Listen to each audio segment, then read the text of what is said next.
State TET अगर नहीं भी आपके पास तो हम ज्यादातर जगह पे सी टेट को यूज कर लेते थे। यूपी में भी होता है, बाकी जगहों पे भी होता था, हरियाणा में भी पहले हुआ करता था।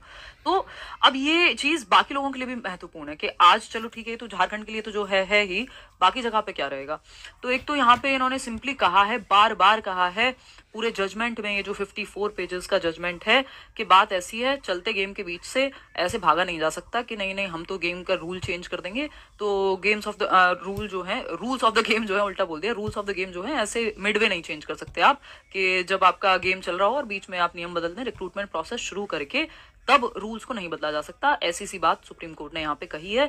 जबकि झारखंड हाई कोर्ट ने, जब शुरुआत में ये बिल्कुल नोटिफिकेशन आया तो बात ये हुई थी कि झारखंड टेट क्लैरिटी नहीं थी बेसिकली, ये कह सकते हैं। और वहां पे फिर हाई कोर्ट में गए लोग और उन्होंने कहा कि सीटेट वालों को भी अलाउ करो। झारखंड टेस्ट तो हुए जमाने हो गए, लास्ट टाइम झारखंड टेस्ट हुआ था 2016 में, है ना, और अभी 25 में बैठे हुए हैं हम लोग, तो ऑलमोस्ट 10 साल हो गए, 9 साल की बात हो गई।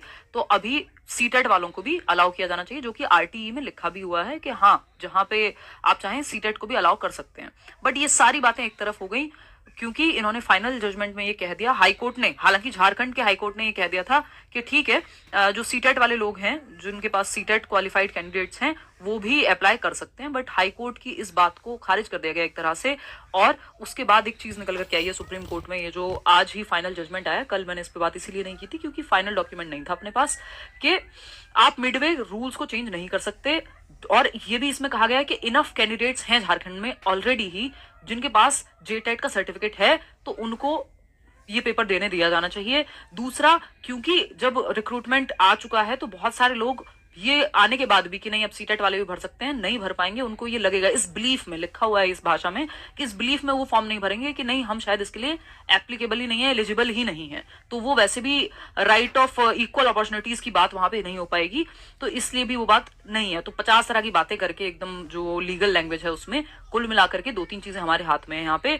कि एक तो इन्होंने कहा कि जब आपको पता हो कि आपके यहाँ या तो सीटेट हो, जो स्टेट टेट है वो कंडक्ट नहीं करा पाए हो आप, या हुआ ही नहीं है, तब ये वाला रूल एप्लीकेबल था। नहीं तो स्टेट के हाथ में ये अथॉरिटी नहीं बचती, या फिर शुरू से ही आपके हाथ में ऑप्शन होता है कि आपको अपने स्टेट का अलाउ करना है या फिर दूसरे स्टेट का भी लेकर के चलना है, टेट एग्जाम जो है।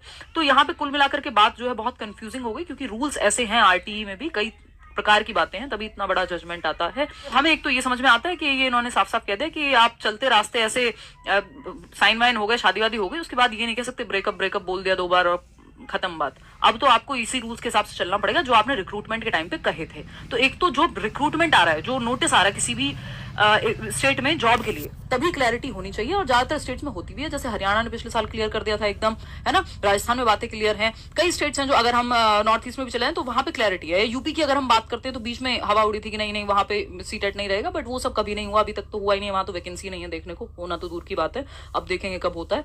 तो अगर हम बात करते हैं उसकी, तो यूपी में अब तक जो रहा है उसमें यही है कि यूपी टेट और सीटेट दोनों एलिजिबल होते हैं। तो ये स्टेट के ऊपर है, और स्टेट एडवर्टीजमेंट निकालते समय जो क्लियर करेगा वही फाइनल है एक तरह से देखा जाए। बाद में फिर यही सब होगा और अंत में यही कह दिया जाएगा। इसमें 25 जगह लिखा हुआ है कम से कम कि रूल्स ऑफ द गेम आप मिडवे नहीं चेंज कर सकते, गेम के बीच में रूल्स चेंज नहीं किए जाते, पहले से सेट किए जाते हैं, ऐसी बात लिखी गई है। तो एक तो यह है कि इसका प्रभाव किसी और पे तो क्या ही पड़ेगा, बट हाँ, नोटिफिकेशन जब आ रहा है तो उसमें क्लियर होना चाहिए। अगर वहां पे, और होता ही है ज्यादातर जगह पे, कि टेट जो है बाकी अदर स्टेट का लागू होगा या नहीं होगा, या फिर सेंट्रल एलिजिबिलिटी टेस्ट को लागू करेंगे कि नहीं करेंगे, ये नोटिफिकेशन में ही पढ़ लेना है।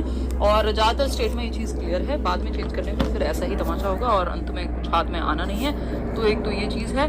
दूसरा, सीटीईटी तो फिर भी क्लियर करके रखना ही चाहिए, क्योंकि बहुत सारी जगहों पर लागू हो जाता है ना। और जिस भी स्टेट से आप हैं, ये भी एडवाइजेबल ही है कि जिस भी स्टेट से आप हैं, कोशिश करें उस स्टेट का टेट आप क्लियर करके रखें। कब रूल्स चेंज हो, क्या हो, तो एटलीस्ट आपके पास वो होगा, तो उसका फायदा ही है, नुकसान कुछ नहीं है। और अब तो लाइफ लॉन्ग हो गई है वैलिडिटी जो है, आपको ये भी नहीं है कि हर 7 साल में फिर से टेट देना है, यूपी टेट है या कोई भी, अब तो सब लाइफ लॉन्ग है। जीवन में एक बार दीजिए और साइड में बैठ जाइए क्वालिफाई करके, है ना, इतनी सी बात है।